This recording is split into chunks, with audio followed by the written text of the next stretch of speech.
ஆகாயம் என்பது பொடியாகி போகலாம்.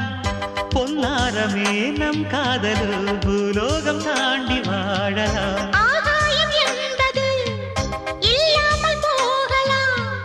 ஆனால் நம் நேசமே ஆகாயம் தாண்டி வாழலாம். கண்ணீரில் ஈரமாகி கரையாச்சு காதலே. கரை மாற்றி நாமும் இல்லை கரையேற வேண்டுமே. நாளை வரும் காலம் நம்மை கொண்டாடுமே. தாஜ்மஹால் தேவையில்லை அன்னமே அன்னமே காடுமலை நதிகள் எல்லாம்